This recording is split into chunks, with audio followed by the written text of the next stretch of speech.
दीदी, क्या आपको भी लगता है मैंने जो कहा वो गलत है? तुझे कोई बात सही से समझ नहीं आती है क्या? निखिल, ये बात तो माँ के सामने घुमा फिरा कर भी कह सकता था। ऐसे डायरेक्ट कहने की क्या जरूरत है? उन्हें कितना हर्ट हुआ होगा, तुझे पता भी है। भाभी तो तेरी पत्नी है, उन्हें तेरी बातें समझनी चाहिए ना, कि हर बार माँ की शिकायतें तेरे सामने करे। मुझे पहले ही पता था कि अगर मैं सच्चाई बताऊंगी तो जरूर कोई बखेड़ा खड़ा होगा और उसका भांडा मेरे सिर पर ही फूटेगा। अब तो मुझे लग रहा है कि मुझे ये सब बोलना ही नहीं चाहिए था। अब तो निखिल को कुछ भी समझ में नहीं आ रहा था कि वो करे भी तो क्या। ये छोटा सा किस्सा दोस्तों इसीलिए भी है क्योंकि हर बार लड़कों की भी तो गलती नहीं होती। वो अपनी माँ का साथ देने के लिए अपनी वाइफ को भी कई बार बुरा ठहरा देते हैं और गुस्से में इतना कुछ कह जाते हैं जो उन्हें नहीं कहना चाहिए था, जो फिलहाल निखिल के साथ हो रहा है। माँ, इसमें गलती तो आपकी ही है क्योंकि आपको ये सब नहीं करना चाहिए। अंजलि ने जो भी आपको कहा वो एकदम सही है।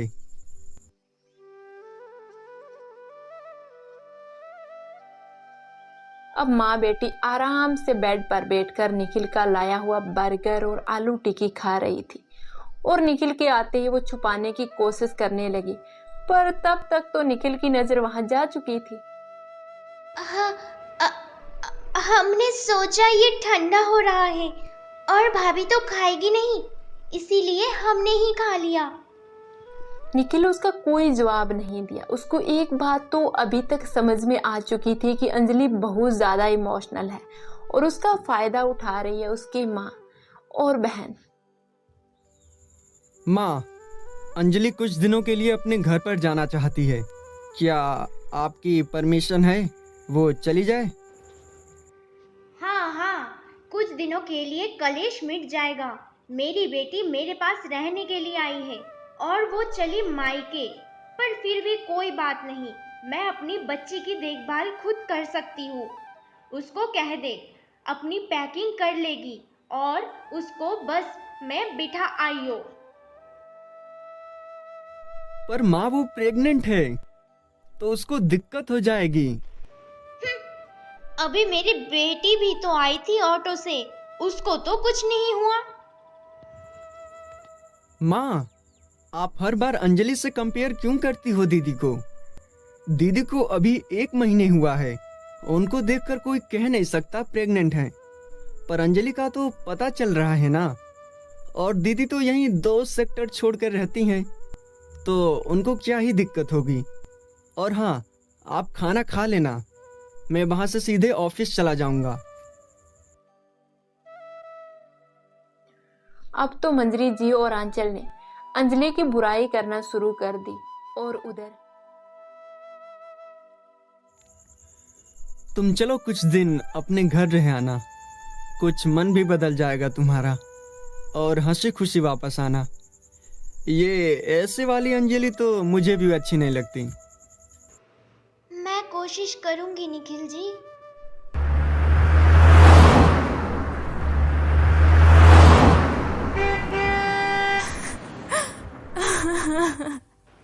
बेटा, क्या हुआ? तू रो क्यों रही है? दामाद जी, आपकी कोई लड़ाई हुई है क्या अंजलि के साथ? देखो, अगर ऐसा है तो मेरी बेटी को कुछ कहने की जरूरत नहीं है। मुझे पूरा विश्वास है मेरी बेटी की गलती नहीं होगी। अगर कोई बात थी तो आप हमें बता देते, हम अपनी बच्ची से बात करते।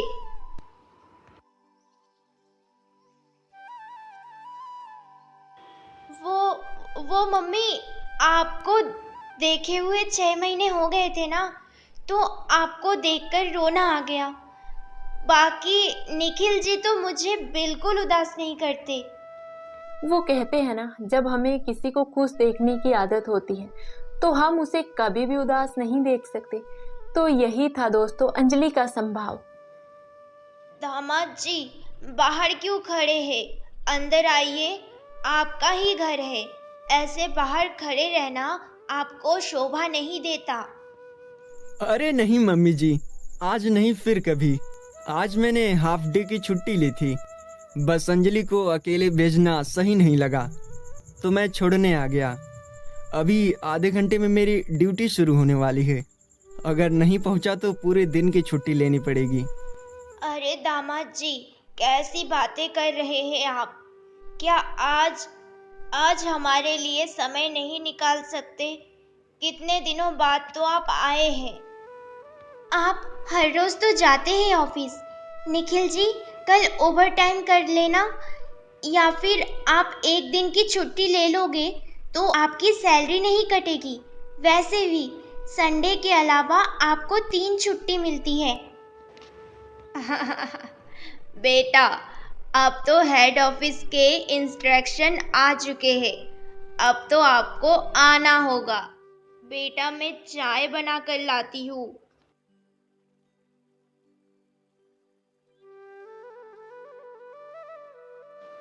बेटा, ये मुलायम पीलो लगा लो, आराम मिलेगा। ऐसी कंडीशन में पीठ में दर्द होता होगा ना? सच में माँ माँ होती है, चाहे वो मंजरी हो या फिर किरण जी।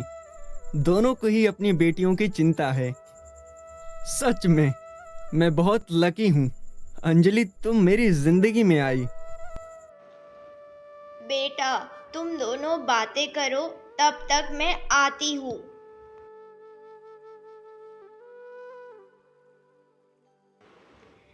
तो आपको अब ये बात समझ आई है। पहले कहाँ पर गए थे? अगर आप ये सब मेरे लिए पहले कर रहे होते तो मैं ऑफ कोर्स खुशी से झूम जाती। आई एम सॉरी अंजलि, पर आगे से तुम्हें शिकायत का एक भी मौका नहीं मिलेगा, और ना ही मैं कोई भी गलती करने की कोशिश करूंगा। मेरा फर्ज और मेरी इज्जत हो तुम। अगर इस पर ही आ जाएगी तो मैं किसका बचाव कर सकता हूँ? तुम चिंता मत करो।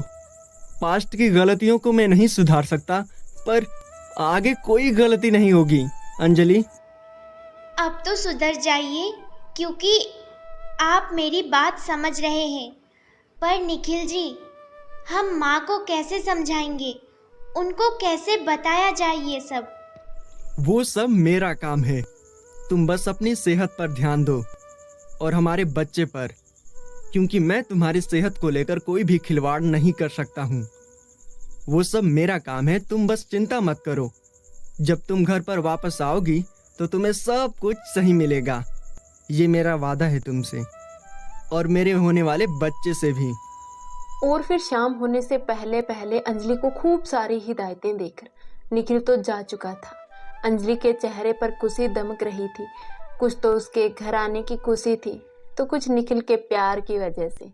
वो कहते हैं ना, एक पत्नी को ससुराल में बस एक पति का प्यार चाहिए होता है, इसके अलावा और कुछ नहीं।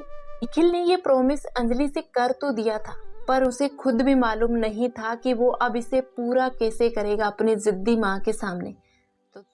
मुझे पता था मेरी बेटियां घर आई हुई हैं, तो मैं ये सब कैसे नहीं लेकर आता। और ऐसी हालत में जो तुम्हारा मन करता होगा ना, क्योंकि मुझे पता है जब तुम छोटी थी तब न जाने कितनी बार मुझे फ़ोन करके इसके लिए कहती थी, और मुझे थक हार कर लेकर ही आना पड़ता था। और अब देखो, जब भी मैं लेकर आता हूँ कोई खाने वाला ही नहीं होता। पर आज तो तुम आई हुई हो, और जब तक यहाँ पर रहोगी तुम्हारी हर विश पूरी होगी। छोटी, सिर्फ बर्गर ही खाना है या फिर तुझे अपनी फेवरेट इमली और दही भल्ले भी खानी है? वाह भैया, आपको याद था कि मुझे ये सब खाने में पसंद है। तू इस घर से दूर हुई थी, पर मेरे दिल से नहीं छोटी। और मैं कैसे नहीं लेकर आता? मम्मी ने पहले ही मुझे फोन करके बता दिया था कि तेरी छोटी घर पर आई है। अब ज्यादा उछल कूद मत कर, वरना मेरे भांजा भांजी को तकलीफ होगी। सबको तो इसकी ही फिक्र पड़ी हुई है, पर मेरी नहीं है किसी को भी। आज अंजलि के घर में तो रौनक छाई हुई थी, वहीं दूसरी तरफ निखिल के घर में सब अपने अपने काम में बिजी थे और उधर मंजरी जी की भी तबीयत खराब हो चुकी थी। ऐसे में अंचल को खाना बनाना पड़ रहा था, जिससे वो मन ही मन अंजलि को ही कोस रही थी। जब उसको पता था कि घर में आने वाली हूँ तो यही नहीं रह सकती थी, या फिर अपना ज्यादा जरूरी था। अपनी ननद को तो कोई कदर नहीं करती। अपनी मम्मी उसके साथ में बिल्कुल सही करती है। ये भाभी तो है ही उसी के लायक। तो दोस्तों, आपको ये पार्ट कैसा लगा हमें कमेंट सेक्शन में जरूर बताना। और हाँ, अगर आपने अभी तक हमारे चैनल को सब्सक्राइब नहीं किया है तो प्लीज जल्दी से सब्सक्राइब करके बेल आइकन वाला बटन जरूर दबा देना। मिलते हैं अगले एपिसोड के साथ, तब तक के लिए धन्यवाद।